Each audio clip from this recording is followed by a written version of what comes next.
Chaque jour qui passe, les scientifiques en savent un peu plus sur le coronavirus et ses conséquences sur l'organisme. On connaissait comme symptômes la fièvre, la toux, encore l'essoufflement. Mais là, des médecins de New York, par exemple, ont découvert un autre symptôme. Certains malades éprouvaient de la confusion au point de ne pas savoir où ils sont ni quelle est l'année actuelle. Alors, on en parle ce matin dans la chronique d'Ilhem Berada. Bonjour Ilhem. Bonjour Pape. Alors, les découvertes se font au compte-gouttes et chaque jour apporte avec lui son lot de surprises, Ilhem. Beaucoup de surprises, beaucoup de découvertes et comme vous le disiez, beaucoup d'incertitudes parce que qui aurait pensé que l'année 2020 démarrerait pas peu par une pandémie mondiale, scénario prisé des films catastrophes.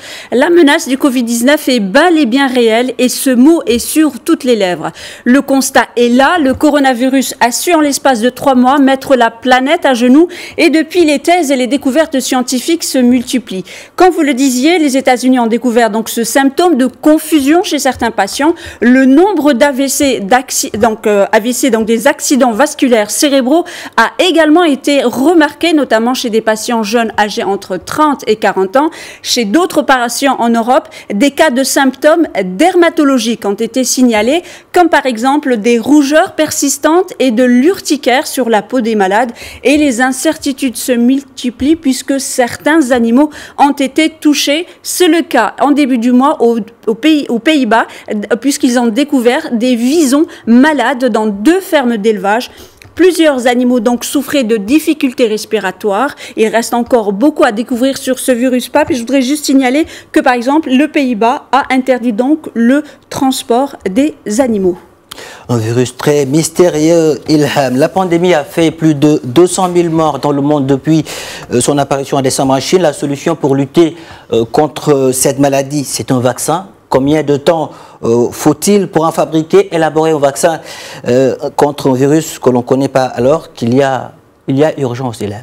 Il y a une urgence, bon, surtout que les traitements, comme vous le savez pas, il y a énormément de débats. On se rappelle la chloroquine, les traitements antiviraux. Jusqu'à aujourd'hui, les scientifiques ne sont pas tout à fait d'accord sur le traitement, d'où l'urgence donc d'un vaccin. Et pour un développement classique d'un vaccin, il faut une dizaine d'années entre le moment où l'on commence à travailler sur un vaccin et le moment où le vaccin va être disponible en population générale.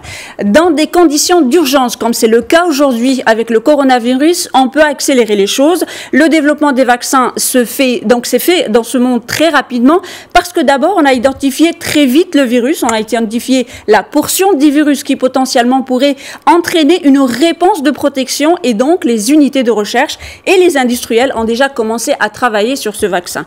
Mais il faut un certain délai entre le moment où on met au point le nouveau vaccin, le moment où on va pouvoir l'administrer chez l'homme, parce qu'il faut avoir une certaine garantie pour vérifier qu'il ne pose pas de problème, qu'il va induire une réponse immunitaire déjà chez l'animal et ensuite passer à l'homme. En revanche, il y a une étape qui est incontournable et que les scientifiques ne peuvent ni rétrécir ni raccourcir, qui est l'étape des essais cliniques. On ne peut pas absolument se permettre de lancer une vaccination en population générale à grande échelle si on n'a pas de données suffisantes sur l'efficacité, mais surtout sur la sécurité du vaccin. Et pour certains experts, il faut un délai de 18 mois pour élaborer un vaccin.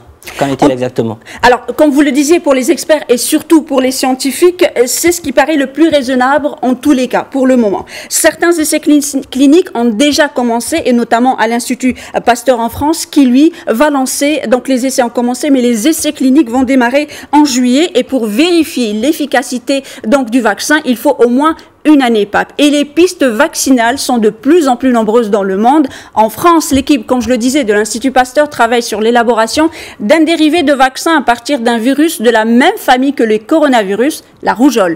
Au Japon, c'est une société pharmaceutique en partenariat avec l'université d'Osaka qui a élaboré un vaccin à ADN produit à l'aide d'un virus inactivé et rapide à mettre au point. En Chine, 108 volontaires âgés de 18 à 60 ans ont testé un premier vaccin le 20 mars 2020. Des volontaires tous originaires de la province de Yuan, foyer de l'épidémie du pays, d'où la propagation du Covid-19 est partie 3 mois plus tôt. Et en Allemagne, une autre entreprise s'attelle à la tâche depuis le début de l'année en collaboration avec l'université de Queensland en Australie. Une recherche entachée par un incident diplomatique entre l'Allemagne et les États-Unis. En Russie, l'agence fédérale médico-biologique russe a annoncé commencé l'élaboration de 3 prototypes de vaccins. L'Australie, quant à elle, a décidé de se pencher sur la piste du vaccin du BCG élaboré initialement contre la tuberculose. Une obligation vaccinale scientifique en France pour le personnel soignant qui n'est pas de rigueur dans de bon nombre de pays. Une hypothèse jugée suffisamment sérieuse pour donner lieu prochainement à un essai clinique sur 4000 personnels soignants des hôpitaux australiens. Je voudrais juste rappeler qu'au Maroc, le BCG est quand même un vaccin obligatoire, ce qui pourrait aussi nous protéger. Je voudrais juste rajouter donc le vaccin qui est en train d'être élaboré en Grande-Bretagne. C'est un vaccin donc qui a été fabriqué, donc développé par l'université d'Oxford. Et donc c'est un vaccin dont la production a déjà commencé. C'est 1 million de doses qui devraient être disponibles d'ici fin septembre. Et si vous avez le courage de noter et vous rappeler son nom, il s'appelle le Shadox 1nCoV-19. Et donc, comme je le disais, il devrait donc être disponible d'ici fin septembre. Je voudrais juste rappeler une chose, que même si le vaccin devait être fabriqué PAP, ce sont les personnels soignants, les médecins, la police, les militaires, toutes les personnes à même d'être les personnes vulnérables, ce sont elles qui devraient recevoir le vaccin en premier. Mais bien sûr, il faut attendre. En tous les cas, les avis des scientifiques le parlent d'un premier vaccin pas avant septembre 2021. Je note bien. Merci Hélène pour toutes ces précisions. Je vous retrouve demain. Oui, si Dieu le veut. Même heure. Même heure. Toujours sur Medion TV. Merci. Merci à toi. Prenez soin de vous.